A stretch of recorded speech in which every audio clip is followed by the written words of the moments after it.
Good afternoon, everyone. This is Deborah Anderson from Chakra Chakra with another lesson, blessing, and hopefully a message.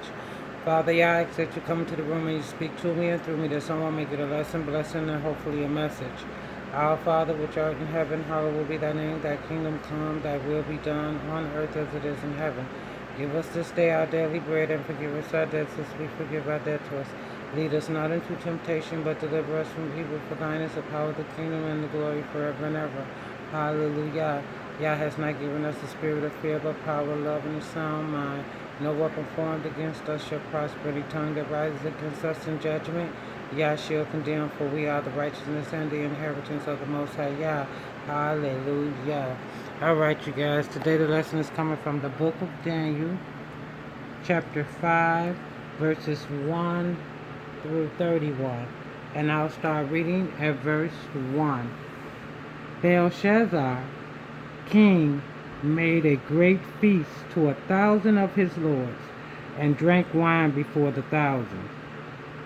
So he had a party.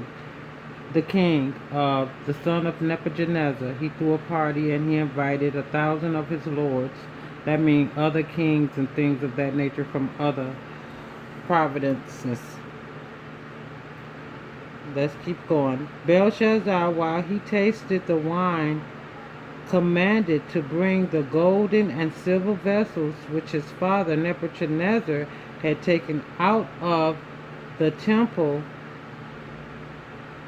which was in Jerusalem, that the king and his princes, his wives, and his concubines might drink therein. Oh my Lord. Now he commanded his servants to go and get those golden and silver vessels which were used for the sacred services of the Most High Yah, so that his friends, these other cricket kings, their wives, and their concubines might drink out of the cups. Lord, these people wasn't worthy to drink from those cups. Let's see what happened.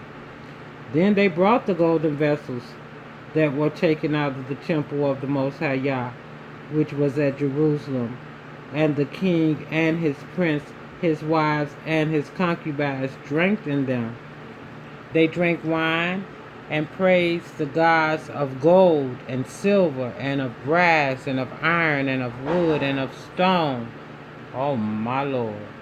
So they drank and they paid tribute to the gods of wood and stone and brass and silver and gold and things of this nature. Statues, y'all. Stuff that did not move, walk, talk, couldn't deliver, save, do none of that.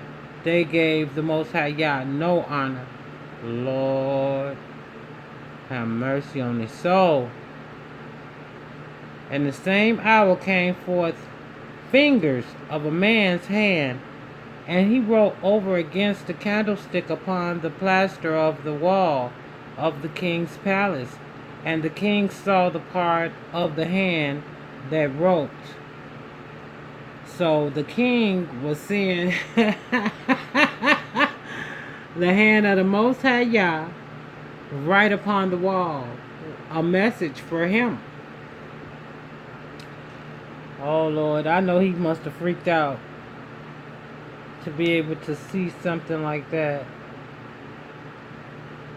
Then let's keep going. Then the king's countenance was changed, and his thoughts troubled him, so that his joints of his loins were loosened, and his knees smote one against another. Oh, he's scared, he's shaking, and knees buckling and carrying on.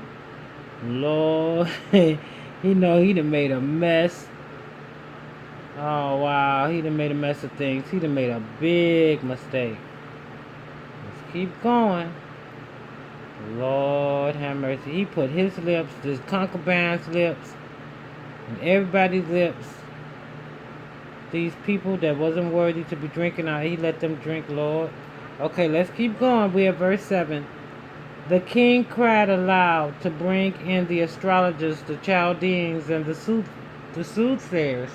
And the king spake, and said to the wise men of Babylon, whosoever shall read these writings and show me the interpretation thereof shall be clothed with scarlet, and have a chain of gold about his neck, and shall be third ruler in the kingdom.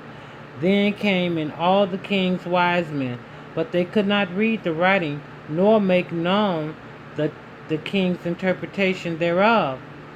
Then was King Belshazzar greatly troubled at his countenance, and his countenance was changed in him, and his lords were astonished.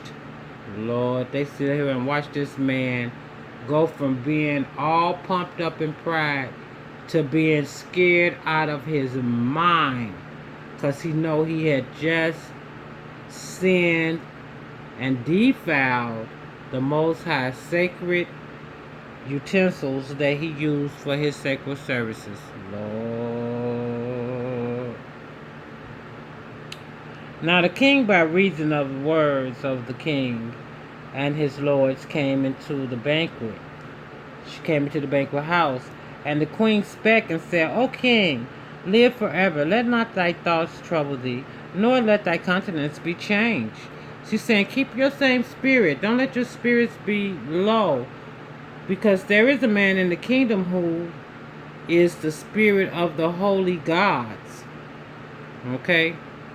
These holy gods, she said, she claiming that he hear from all of their gods. Lord have mercy. It's only one God. Only one Yah. It's only one. She was talking to this king as if there were many that Daniel believed in, but we know for a fact that Daniel believed in the one true and living God. Hallelujah. Hallelujah. So let's keep going.